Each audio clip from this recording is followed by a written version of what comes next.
नमस्कार मित्र हो. मी कवयित्री, लेखिका आणि शिक्षिका अर्चना सुतार पाचवड.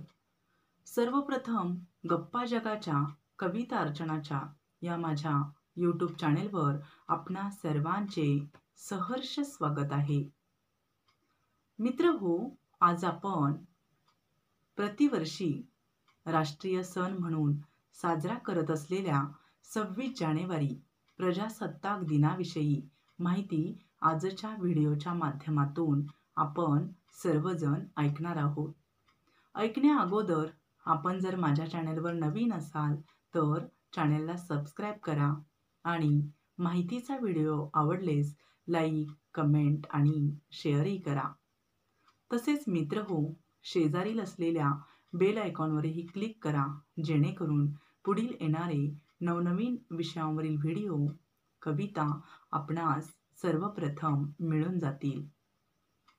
मित्र हो, हा व्हिडिओ तुम्ही शेवटपर्यंत ऐकाल अशी मी तुमच्याकडून आशा बाळगते. कारण तुम्हालाही राष्ट्राबद्दल नक्कीच प्रेम असेल. अहो, असेलच काय, असायलाच हवं. आपल्या राष्ट्राबद्दल प्रेम, एकोपा, सन्मान, आदर सर्वांच्या जवळ असायलाच हवा. आणि आपल्या राष्ट्राच्या बद्दल संपूर्ण माहिती सुद्धा, जसं की प्रजासत्ताक दिन आहे, तर आपण प्रजासत्ताक दिन का साजरा करतो याविषयी माहिती आपल्याला माहीत असणं अत्यंत महत्त्वाचं आणि गरजेचं आहे. त्यामुळेच आपल्या राष्ट्राबद्दल आपुलकी आणि प्रेम वाढण्यास मदत होईल. आपल्याला सर्वांना लहानपणापासूनच 15 ऑगस्ट, 26 जानेवारी अशा राष्ट्रीय सणांबद्दल माहिती पूर्णपणे आहेच, परंतु दिवसेंदिवस ती आपल्या संपूर्ण स्मरणात राहत नाही आणि तिला उजाळा देणं हे आपलं काम आहे. म्हणूनच शेवटपर्यंत ही माहिती तुम्ही ऐकाल अशी मी आशा बाळगते. तुम्हा सर्वांना प्रजासत्ताक दिनाच्या माझ्याकडून आणि मी ओपन केलेल्या गप्पा जगाच्या कविता अर्चनाच्या या चॅनेलकडून खूप खूप शुभेच्छा.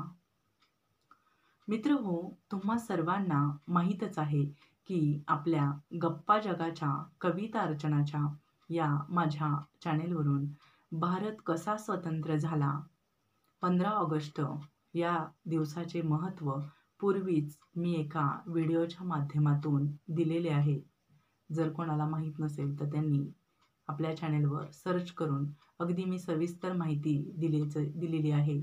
सविस्तर माहिती देण्याचा प्रयत्न केलेला आहे. तुम्ही ती जरूर पाहू किंवा ऐकू शकता. तसेच मित्र हो, आता आपण प्रजासत्ताक दिन का साजरा करतो, त्याच्या पाठीमागील कारणं, इतिहास, भारतीय संविधानाची स्थापना, तसेच मित्र हो, प्रजासत्ताक दिनानिमित्त देशात ठिकठिकाणी कोठे कोठे कसे कार्यक्रम राबवून प्रजासत्ताक दिन साजरा केला जातो, तसेच संविधानाची निर्मिती, त्या आधारे भारताची राज्यघटना कशी लिहिली गेली, त्या आधारे आपल्या देशाचा राज्यकारभार कसा चालतो याची माहिती आता आपण आजच्या व्हिडिओच्या माध्यमातून सविस्तर अशी पाहणार आहोत. मित्र हो, तुम्हा सर्वांना माहीत आहे की कित्येक वर्ष म्हणजेच जवळजवळ 150 ते 200 वर्ष इंग्रजच काय पण अनेक सत्ता भारतावर राज्य करत होत्या. भारत देश हा पूर्णपणे पारतंत्र्यात होता. इंग्रजांची गुलामगिरी भारतातील प्रत्येक नागरिकाला या ना त्या रूपाने सहन करावी लागत होती. भारतीयांच्या हाती कोणतीच त्या काळी सत्ता राहिली नव्हती. अनेक प्रकारचा अत्याचार, अन्याय सहन करावा लागत होता. स्वतःचे अस्तित्व भारतीयांचे अगदी पूर्णपणे संपत चालले होते. परंतु आपल्या भारत मातेसाठी जीवाची बाजी लावून रात्रंदिवस झटणारे, स्वत्याग, कुटुंबत्याग करणारे अनेक समाजशील समाजासाठी अहोरात्र लढत होते. त्यांच्या जीवाची पोखरण क्षणाक्षणाला चालू होती. अनेक थोर नेते स्वातंत्र्य मिळवण्यासाठी अगदी हटून बसले होते. अनेक स्वातंत्र्यवीरांना तर मातृभूमीसाठी स्वतःचे रक्त सांडावे लागले. लढता लढता धारातीर्थी पडावे लागले. अनेकांनी तर मित्र हो, तुम्हा सर्वांना माहीत आहे, देशासाठी बलिदान केले. हा असा एवढा उलथापालथ होत असताना एक दिवस म्हणजेच 15 ऑगस्ट 1947 रोजी भारताला स्वातंत्र्य हे मिळालंच. ब्रिटिशांचा युनियन जॅक रात्री 12ला खाली करून भारताचा तिरंगा ध्वज फडकवण्यात आला. म्हणूनच आजही आपण देशातील महापुरुषांना वंदन करून त्यांचा आदर सन्मान करत असतो आणि करतो, अभिमान बाळगतो आणि दरवर्षी राष्ट्रीय उत्साहाचा, आनंदाचा, एकोप्याचा दिवस म्हणून 15 ऑगस्ट 1947 या दिवसाचे महत्त्व राखून अजन्म 15 ऑगस्ट मोठ्या तत्परतेने सर्वच जण मित्र हो आपण साजरा करतो. अशाच प्रकारे मित्र हो 26 जानेवारी या प्रजासत्ताक दिनाचेही तितकेच महत्त्व आहे. दरवर्षी आपण सर्वजण राष्ट्रीय स्तरावरील या दिवसालाही महत्त्व देऊन न विसरता प्रजासत्ताक दिन अगदी उत्साहाने साजरा करतो. मित्र हो, आता आपण खऱ्या अर्थाने प्रजासत्ताक दिन का साजरा करतो, त्याचे महत्त्व, त्याच्या पाठीमागील म्हणजेच प्रजासत्ताक म्हणजे काय आणि तो साजरा करण्यापाठीमागील कारण काय आहे, हे आपण आता पाहूया. मित्र हो, भारत 15 ऑगस्ट 1947ला इंग्रजांच्या गुलामगिरीतून मुक्त झाला आणि 26 जानेवारी 1950 साली आपली राज्यघटना अंमलात आली. म्हणजेच भारत देश हा प्रजासत्ताक झाला आणि याच राज्यघटनेनुसार आजही आपलं सरकार, आपली राज्यव्यवस्था आणि एकूणच देशाचा राज्यकारभार चालतो.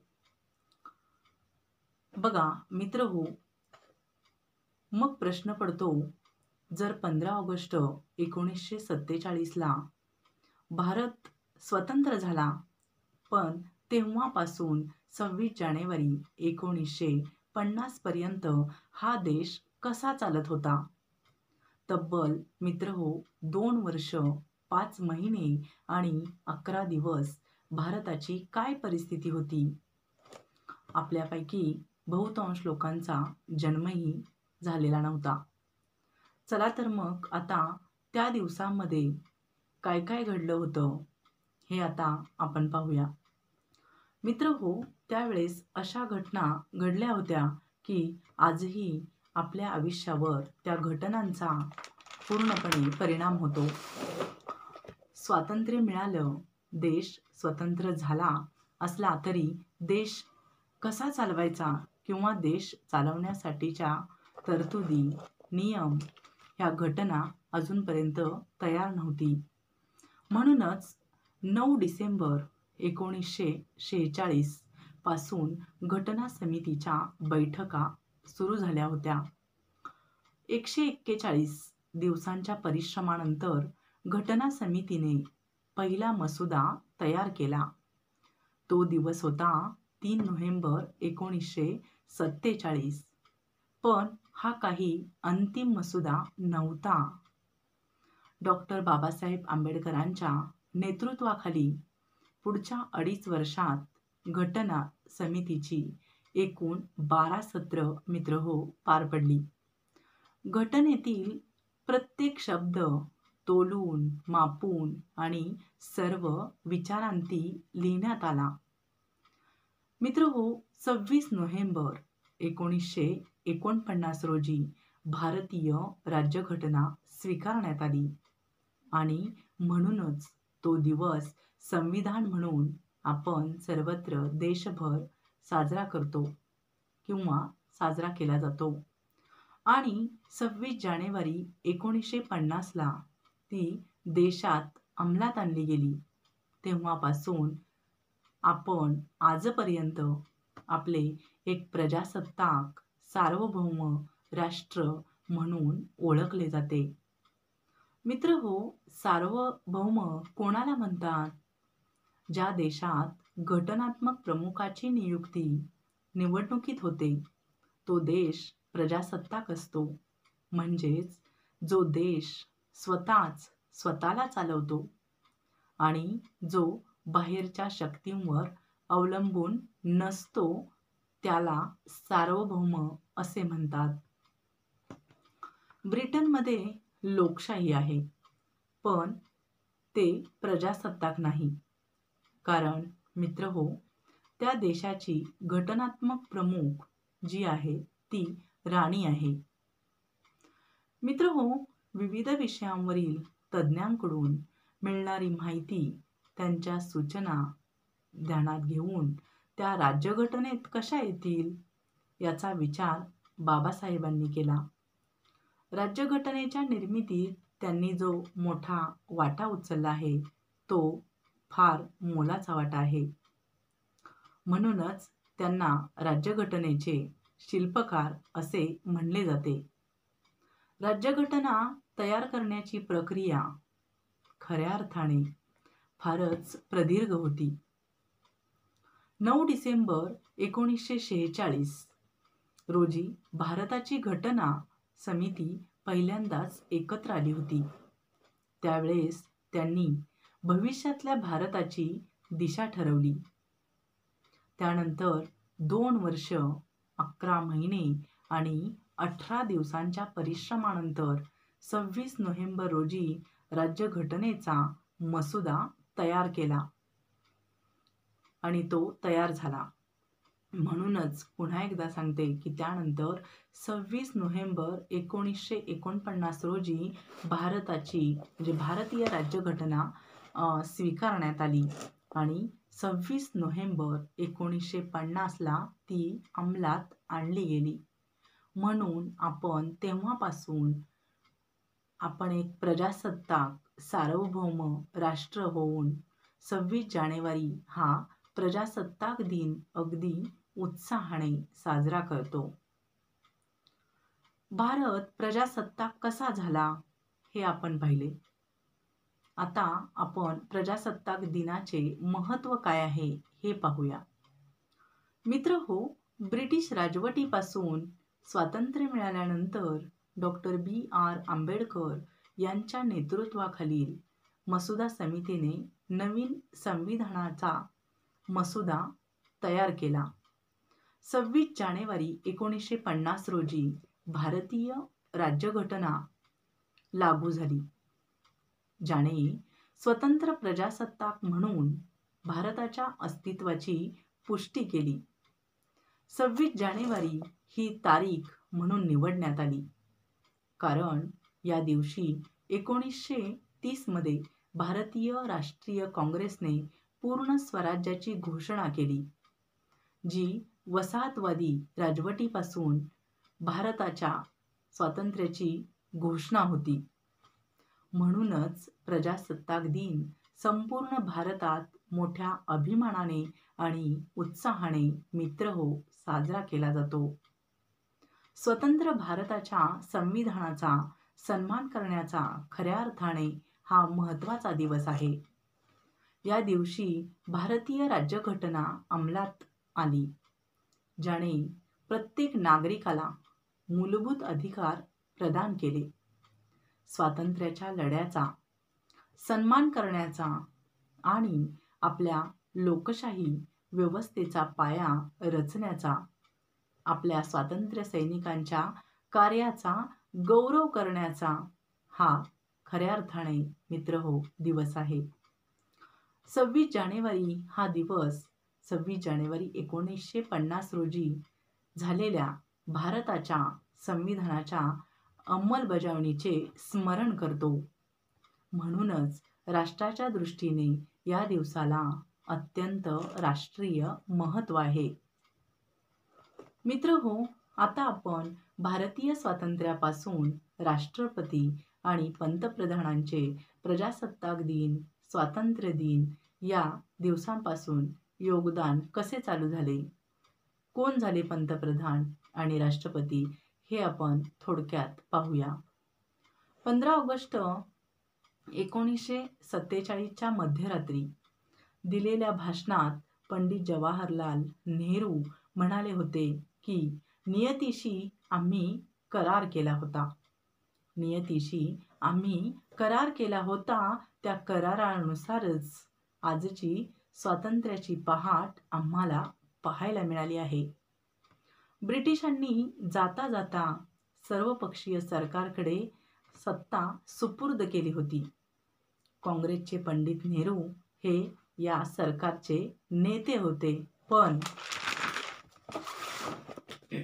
त्यांच्या कॅबिनेटमध्ये वेगवेगळ्या विचारसरणींचे, पक्षांचे आणि सामाजिक पार्श्वभूमीचे नेते होते. त्यांच्या समन्वयाने देशाचा कारभार पहिले साधारण 2.5 वर्षे चालला.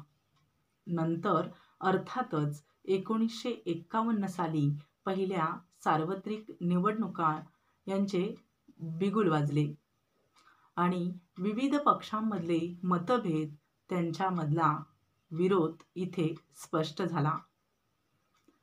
मित्रहो, इंग्रज गेले तरी भारताचे शेवटचे व्हायसराय लॉर्ड माउंटबॅटन स्वतंत्र भारताचे पहिले गव्हर्नर जनरल म्हणून इथेच थांबले. जवाहरलाल नेहरू पहिले पंतप्रधान बनले. नंतर 21 जानेवारी 1948 रोजी राजगोपालचारी म्हणजेच राजाजी हे स्वतंत्र भारताचे पहिले गव्हर्नर जनरल झाले. पण 1950 मध्ये राज्यघटना तयार झाल्यावर गव्हर्नर जनरल हे पदच रद्द करण्यात आले आणि असे जाहीर करण्यात आले की डॉक्टर राजेंद्र प्रसाद यांची देशाचे राष्ट्रपती म्हणून मित्रहो निवड करण्यात आली. आता आपण त्यावेळी संस्थानांचं विलिनीकरण कसे आणि कोणी केले हे पाहूया. संस्थानांचे विलिनीकरण आणखी एक आव्हान होतं. पाकिस्तानमधून येणाऱ्या निर्वासितांचं पुनर्वसन करणं जवळजवळ 550 स्वायत्त संस्थानांना भारतात सामील करून घेणं, यापैकी बहुतेक सर्व संस्थानांनी भारतात विलीन होण्याची तयारी दाखवली. पण हैदराबाद, जुनागड आणि काश्मीरनं याला मात्र नकार दिला. देशात यावेळी 5000हून अधिक संस्थांना भारतात सामील करून घेण्याचं काम सरदार वल्लभभाई पटेल यांनी केलं. तत्कालीन गृहमंत्री सरदार वल्लभभाई पटेल यांच्या प्रयत्नानंतर तिन्ही संस्थानं भारतात विलीन करून घेण्यात आली. हैदराबादच्या स्वातंत्र्यासाठी तर भारताला लष्कर पाठवावं लागलं. मित्रहो, हा तर सर्व ज्ञात इतिहास आहे. आता आपण त्यावेळेस असलेल्या आर्थिक परिस्थितीत कशी सुधारणा केली ते आपण पाहूया. मित्रहो, तत्कालीन आर्थिक परिस्थिती देखील बिकट होती. इतिहासकार बिपिनचंद्र यांच्या इंडिया आफ्टर इंडिपेंडन्स मध्ये ते सांगतात की इंग्रजांच्या 150 ते 200 वर्षांच्या कारभारात भारताची अर्थव्यवस्था एकदम विदारक झाली होती. देशात गरिबी होती, निरक्षरता होती, शेतीची परिस्थिती तर अत्यंत वाईट होती. हे सर्व काही सुस्थितीत आणण्याचं आव्हान स्वतंत्र भारताच्या शासकांपुढे होतं.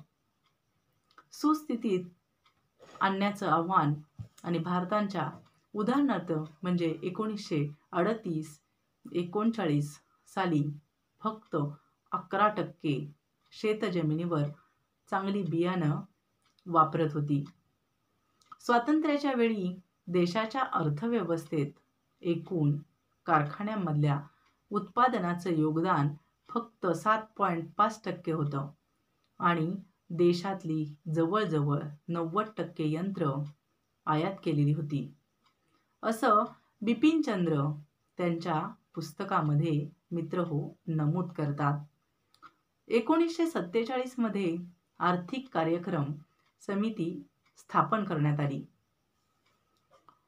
पंडित नेहरू या समितीचे अध्यक्ष होते.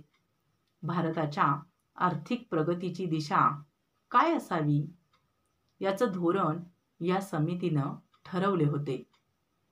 भारतातील उद्योगधंद्यांपैकी 75% उद्योग हे भारतीयांच्या मालकीचे होते. स्वतंत्र होण्याआधीपासूनच 75% उद्योग हे मित्रहो स्वतंत्र होण्याआधीपासूनच भारतीय उद्योजक युरोपियन व्यापाऱ्यांच्या स्पर्धेत होते. त्यामुळे स्वातंत्र्यानंतर बिर्ला, टाटा, सिंगानिया, दालमिया, जैन यांचे उद्योग अगदी बळकट झाले आणि भारताच्या प्रगतीमध्ये त्यांनी मोठा वाटा उचलला. मार्च 1950 मध्ये नियोजन समितीची स्थापना झाली. 1951 ला पंचवार्षिक योजना सुरू झाली. त्याची पायाभरणी 1947 ते 1950 या काळात झाली असं आपण म्हणू शकतो. मित्रहो, ज्या संविधानावर आधारित आपल्या देशाचा राज्यकारभार चालतो त्याविषयी म्हणजेच भारतीय संविधानाच्या निर्मितीबद्दल आता आपण थोडक्यात ऐकूया. भारतात अनेक जाती धर्मांचे, वेगवेगळ्या संस्कृतीचे, वर्गाचे लोक एकत्र राहतात. भारतीय लोकशाहीमुळेच वेगवेगळ्या गटांना संसदेत प्रतिनिधित्व मिळाले आहे. भारतीय लोकशाही बळकट करण्याचे श्रेय हे भारतीय स्वातंत्र्यानंतर राज्यघटनेची निर्मितीच्या प्रक्रियेलाच द्यावे लागेल. भारतीय संविधान हे अनेक लोकांच्या परिश्रमातून, अभ्यासातून आणि संशोधनातून निर्माण झालेलं आहे आणि म्हणूनच आज आपण सर्व भारतीय या जगात अभिमानाने जगत आहोत. हेच आपले संरक्षण आहे. डॉक्टर बाबासाहेब आंबेडकर हे ड्राफ्टिंग कमिटीचे म्हणजेच घटनेच्या मसुदा समितीचे प्रमुख होते. भारतीय संविधानाचं स्वरूप कसं असावं याची चौकट त्यांनी आखली. मित्रहो, भारताचे संविधान हे जगातील सर्वात मोठे आणि लिखित संविधान आहे. संविधान हा भारताचा सर्वोच्च कायदा आहे.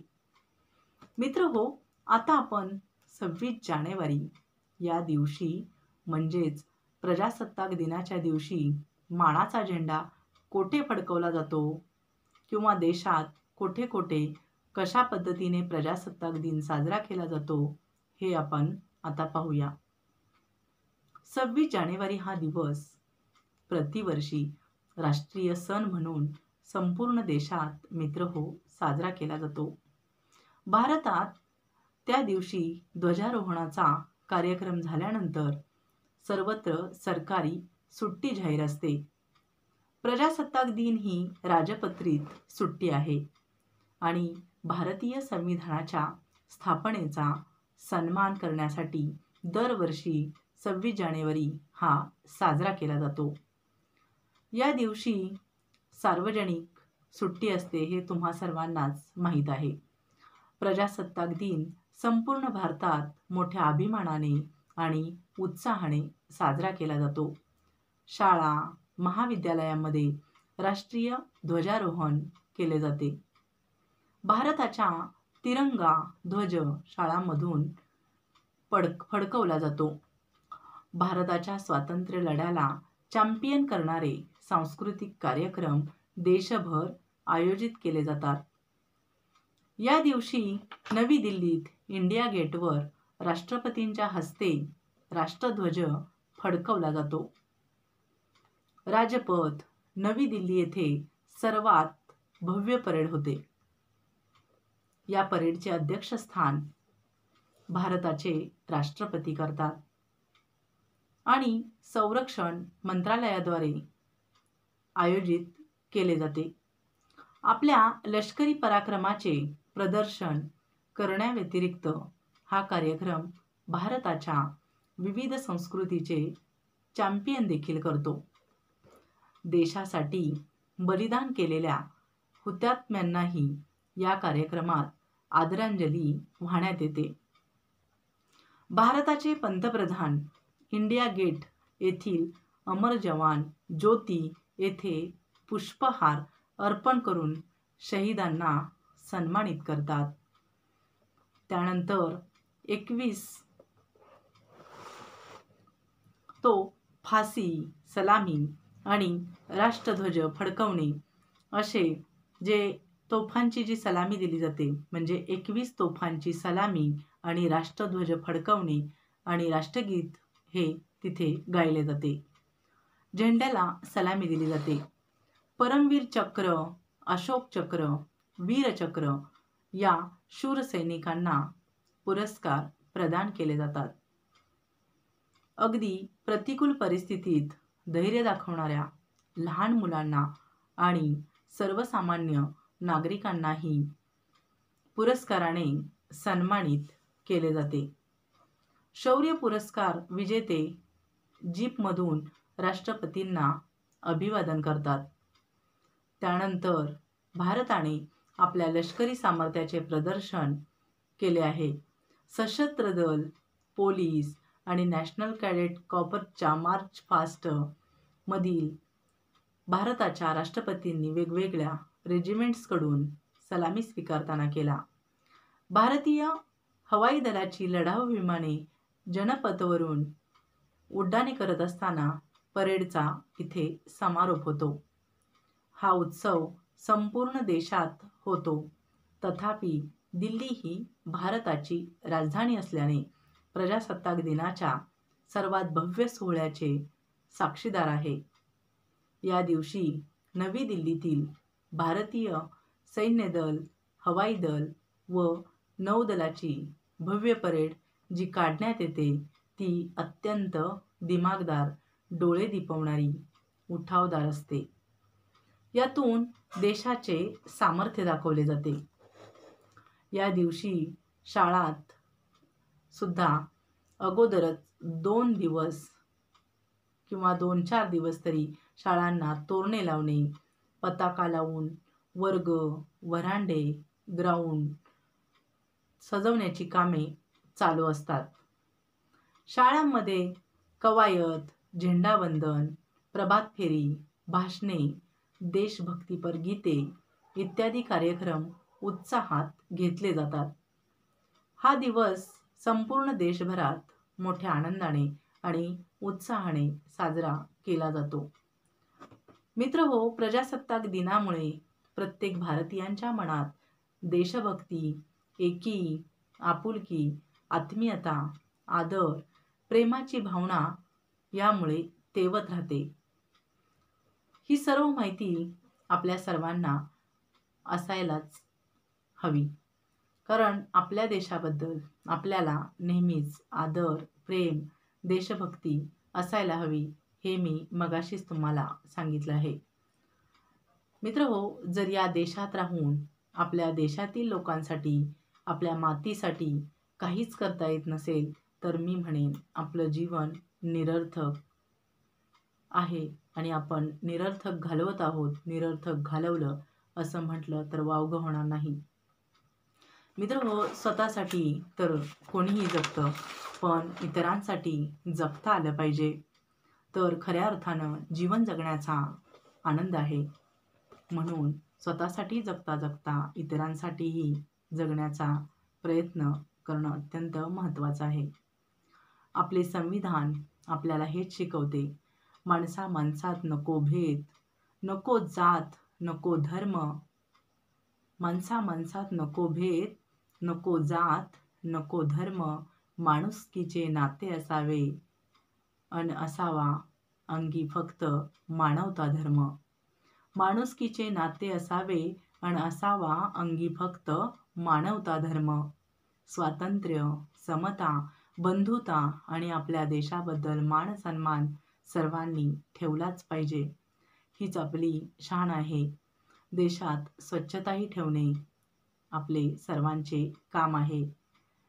आणि प्रत्येकानं एक झाडसुद्धा आपल्या देशातील सर्व लोकांसाठी लावणं गरजेचं आहे. कारण झाडं ही आपल्याला श्वास देत असतात, ऑक्सिजन देत असतात. आपण त्यावर जीवन जगतो. मित्रहो, तिरंगा आमचा अभिमान आहे. तिरंगा आमची जान आहे आणि तिरंगा आमचं सर्वस्व आहे. प्रेम द्या आणि प्रेम घ्या. माणसाचा जन्म हा एकदाच आहे. तुमच्या कर्तृत्वाने जगाच्या डोळ्यात प्रेमाने, आदराचे, अभिमानाचे अश्रू येऊ द्यात. असे काही करा की लोकांच्या डोक्यातच नाही तर तुम्ही मनात राहायला हवं. एवढं बोलून मी माझे विचार थांबवते. आपणास प्रजासत्ताक दिनाचा व्हिडिओ कसा वाटला मला नक्कीच कमेंट बॉक्समध्ये सांगा. आणि असे छान छान व्हिडिओ ऐकण्यासाठी, पाहण्यासाठी माझ्या गप्पा जगाच्या कविता अर्चनाच्या चॅनेलला जोडून राहा. तुम्हाला योग्य चांगल्या विषयावर माहिती पुरवण्यास मी तत्पर आहे. आणि या व्हिडिओमध्ये मी काही चुकलं असेल तर मी तुम्हा सर्वांची माफी मागते. कारण असा व्हिडिओ बनवायचा म्हटल्यावर सर्व माहिती असणे आवश्यक असतं आणि ही सर्व माहिती कलेक्ट करून मांडणं, ते पण तोपर्यंत शांत इकडं तिकडं न करता ही माहिती सलग सर्वांना सांगणं इथं काम असतं. परंतु काही अडथळे येत असतात आणि ते सहन करून चुकून त्यामुळे मिस्टेक होते. माझ्याकडून पण काही मिस्टेक झालेली असेल तर मला माफ करा. मित्रहो, आपण शाळेत असताना सुद्धा कॉमिना आपल्याला द्यायला लावायचे प्रजासत्ताक दिना दिवशी, पुन्हा स्वातंत्र्य दिवशी. तर त्या कॉमिना देऊन मी माझा व्हिडिओ थांबवते. वंदे मातरम. जय जवान, जय किसान, जय विज्ञान. प्रजासत्ताक दिनाचा विजय असो. शहीद जवान अमर रहे.